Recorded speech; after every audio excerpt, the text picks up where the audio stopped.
Le point bourse vous est présenté par Bourse Direct.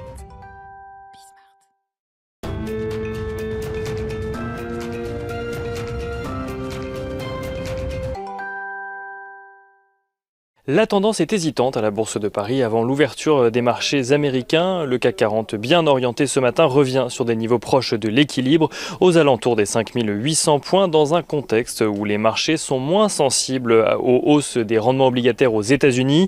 Des rendements obligataires qui continuent d'ailleurs leur progression. Le taux à 10 ans est aux alentours des 1,45% cet après-midi, tandis que le taux à 30 ans est lui aux alentours des 2,31%.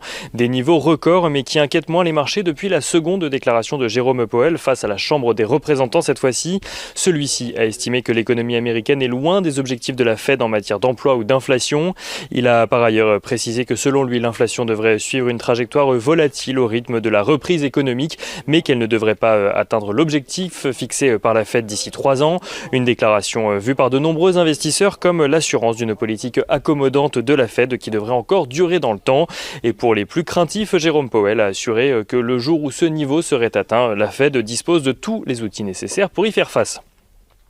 Aux États-Unis, toujours, les investisseurs vont suivre aujourd'hui les discussions qui reprennent à propos du plan de relance de 1 900 milliards de dollars, discussion au sein de la Chambre des représentants. Les investisseurs qui affichent également un léger optimisme vis-à-vis de l'autorisation probable du vaccin unidose développé par Johnson & Johnson à la lecture des premiers documents mis à la disposition par la FDA.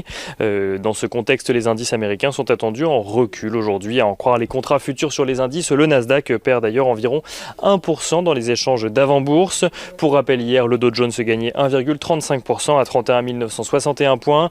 Le S&P 500 gagnait lui 1,14% à 3 925 points, tandis que le Nasdaq gagnait 0,99% à 13 597 points.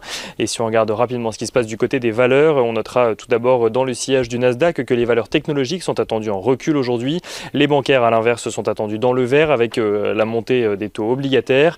Et on notera également que GameStop reprend 70% en avant-bourse après avoir progressé de 100% hier soir. AMC gagne 17% dans les échanges d'avant-bourse. Les investisseurs semblent s'intéresser donc de nouveau à ces deux titres.